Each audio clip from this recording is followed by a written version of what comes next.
بسم الله الرحمن الرحيم مولاي قد نمت عيون وتيقظت أيضا عيون، نمت عيون الخائنين وعين نجمك لا تخون، نمت عيون الخائنين. بسم الله الرحمن الرحيم. الحمد لله رب العالمين، والصلاة والسلام على سيد الأنبياء والمرسلين وعلى آله وأصحابه الغر المحجلين. أما بعد، أيها الإخوة الأفاضل، السلام عليكم ورحمة الله تعالى وبركاته. مثلما هي حالكم، نحن أيضا في هذه الليلة المباركة وهذا المجلس الطيب المبارك استمتعنا صراحة وانتفعنا والحمد لله على فضل الله. ما أجمل هذا الاجتماع وما أجمل أن تتنوع فيه الكلمات، والأجمل من ذلك كله أن نأخذ العبرة من كل كلمة ونسلطها في هذا المقام وفي هذه المناسبة على صاحبها. كلمة شيخنا محمد بليش حفظه الله ركزت على نقطة هامة جدا، وهي وجوب إجلال العلماء وتبجيلهم ووجوب إنزالهم منزلتهم الحقة. كلمة الشيخ عثمان حفظه الله أيضا أثارت جانبا هاما آخر يتعلق بغفلة الناس عن قيمة العلماء وتجرؤهم على سيرهم ومقاماتهم بدوافع كثيرة. وكلمة الشيخ عبد الرحمن أيضا سلطت الضوء على جانب آخر. لماذا نتعلم؟ ما فائدة التعلم؟ وقد عرفنا في كلمة موجزة الكفاية والشفاية. هذه الجوانب الثلاثة واجبنا الأوجب الآن أن نسلطها على صاحب الفضل.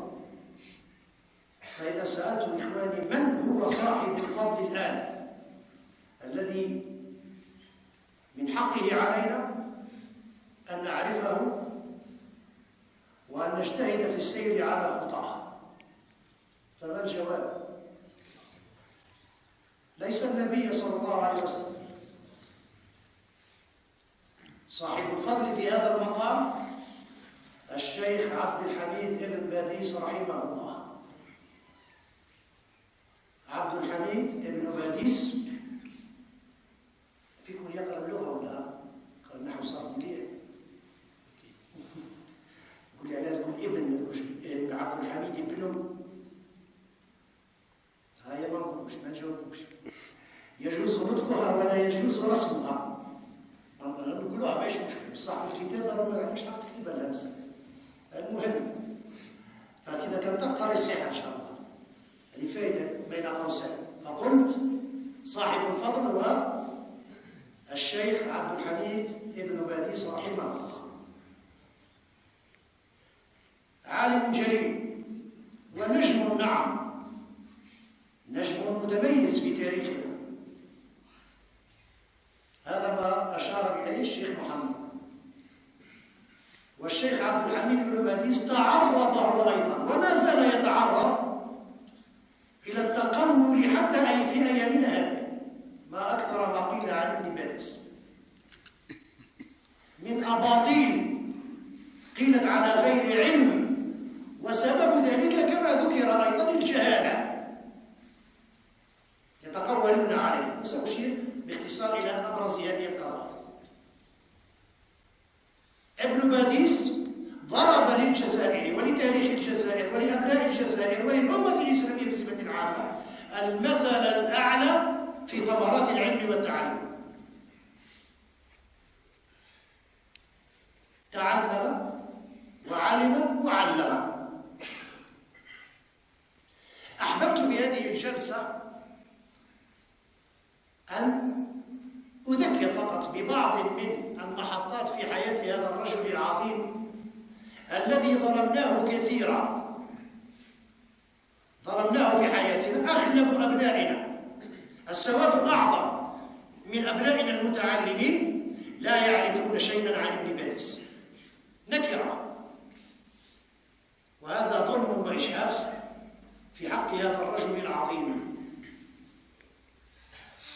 راح نعطيكم واحد اللقطات، المهم نذكر بعض الشيء من حياته بحسب الوقت، وتشوفوا الناس كيف عاشوا وكيف سخروا حياتهم من أجل العلم والتعليم ومن أجل الوعظ والإرشاد والدعوة إلى الله، وكيف أفنى عمره كله من أجل إعلاء كلمة الحق وكلمة لا إله إلا الله محمد رسول الله صلى الله عليه وسلم. ابن باديس لعل الكثير منكم يعلم بأنه ولد سنة 89 و800 وألف بقسنطين. ولد بقسنطين من أسرة عريقة ذات جاه وعلم وذات سلطان. يعني من بين أجداد ابن باديس المعز بن باديس، والمعز بن باديس في تاريخنا نحن في الجزائر هو الذي أسس الدولة الصنهاجية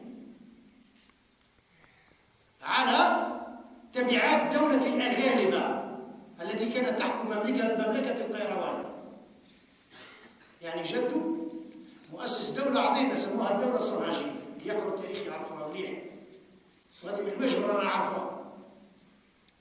ومن أسلاف ابن باديس أيضا المكي ابن باديس. والمكي ابن باديس كان قاضي قسنطينة، مش كما القضاة اليوم، لا، الأمر يختلف. قاضي في ذلك الزمان مقام علي جدا وسني لا يتحقق إلا لثلة قليلة من أهل العلم والدراية والمعرفة. والده بويو محمد المصطفى المكي ابن باديس كان رجلا ذا علم وجاه في قسنطين، وكان في مجلس القضاء في قسنطين، كان في المجلس الأعلى القسنطيني. تصورت من الأسرة العريقة العالمة التي ولد فيها ابن باديس. ولد ابن باديس في هذا البيت، وكان تعلمه الأول لدين الله. كان يقرأ، يعني يقول مقرأ، بدأ يتعلم في الدين. يقول يتعلم الدين، وش هي الخطوة الأولى في تعلم الدين عند أبناء أسلافنا الصالحين؟ الخطوة الأولى هي حفظ القرآن الكريم. وتهيأ لابن باديس رحمه الله، اسمعوها مليحة، طبعا نحشم صح في الحشم. حفظ القرآن الكريم رحمه الله على يد الشيخ محمد المداسي رحمه الله. هذا من علماء المالكيين الأجلاء في قسنطينة، سموه محمد المداسي. حفظ ابن باديس على يده هو القرآن الكريم وهو ابن 14 من عمره. 14 سنة تقريبا أو أقل بقليل، حفظ 60 حزب. ثم تعلم ابن باديس أيضا علوم اللغة التي أشار إليها الشيخ عثمان لأنها هامة جدا في معرفة ديننا، وعلوم الدين والفقه على يد شيخ آخر جليل الشيخ السنوسي رحمه الله. تعلم عليه ابن باديس. ثم انتقل بعد ذلك إلى الزيتونة، جامع الزيتونة الذي كان في ذلك الزمان قبلة المتعلمين. وتتلمذ على يد مشايخ كبار مالكيين في الزيتونة، منهم النخلي الشيخ النخلي، ولعل من أبرزهم وأهمهم الشيخ محمد الله بن عاشور رحمه الله صاحب التفسير المشهور تحرير والتنوير، تفسير ضخم جدا ونافع جدا جدا وقليل للأسف من يعرفه. هذا قرر أيضا ابن باديس. كي رجع ابن باديس ومازال شاب، إذا كان ما خالفنيش الذاكرة رجعت عام 1908، مازال صغير، بدا يقرر يدير في دروس حر، قري حر دون مقابل ودون أجر لله في سبيل الله. ثم انتقل تقريبا عام 1913 إلى الحجاز، راح يدير الحج، راح يحج. وفي مكة المكرمة في المدينة المنورة التقى الشيخ عبد الحميد بن باديس. أولا التقى بالشيخ بتاعه السلوسي، كان هو أيضا في الحج، والتقى أيضا ولأول مرة بالشيخ محمد البشير إبراهيم رحمه الله. وكان خاصة البشير وابن باديس كل مساء يتناقشوا في أمر الجزائر، في وضع الدين في الجزائر، لأن فرنسا يومها كانت تطبق واحد القانون، أو ما زلنا للأسف نعيش أثاره، قانون فرق تسد. فنشرت في الجزائر حينها ما يسمى بالطرق الطرقية. كثرة الطرقية في الجزائر، ذاك الدرويش والشعوذة، وعاد الناس يشوفوا في الدين يشوفوا فيه شعوذة، موجودة يعني أثرها إلى يومنا.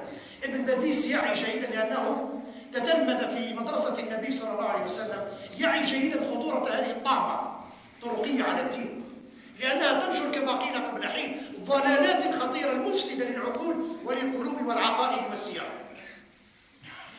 فكروا لازم نلقوا حل، لازم نلقوا حل باش ننقذوا هذا الشعب من هذه المشكلة. المهم عاد ابن باديس بعد ذلك إلى الجزائر.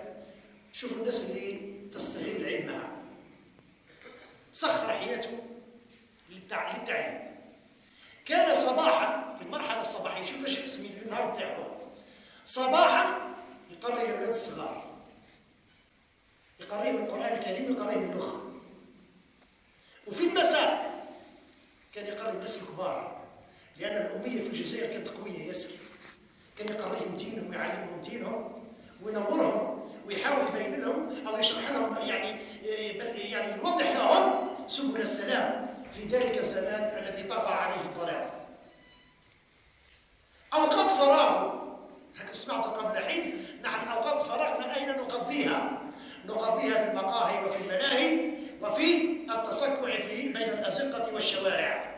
ابن باديس رحمه الله كان عنده ساعة أو ساعتين فراغ، يخرج من داره يمشي إلى القرى وإلى المداشر ويدعو الناس جميعا إلى توحيد الكلمة وإلى جمع الصف وإلى تعلم الدين، ويدفعهم إلى التبرع لأجل بناء المدارس والمساجد. ما عندوش دقيقة فراغ كما نعرفه نحن اليوم. شاء له الله أن تزوج، لكن زوجه ما طال به الأمد، فقال لزوجته مع السلامة، قال ما نقدرش نتزوج، أنا لست أهلا لأن أتزوج، ليس لدي من الوقت ما يكفيني لكي أعطيك حقك. فطلق زوجته وخلى حياته كلها للدعوة إلى الله. شوفوا العلم لوصل الرجال. ابن باديس في سنة تقريبا 32 وفي نادي الترقي بالجزائر العاصمة رفقة مجموعة من علماء الجزائر، ولعل من أبرزهم ذكرت قبل حين محمد البشير الإبراهيمي، أسسوا لنا جمعية العلماء المسلمين. جمعية العلماء المسلمين عندها دور كبير والحديث عنها طويل وطويل. المهم أسسها ابن باديس، وكان نشاطها أنها تكمل الرسالة اللي كنت أذكرها الآن لابن باديس. قد ضحيتك كله، حتى قال فيه البارودي.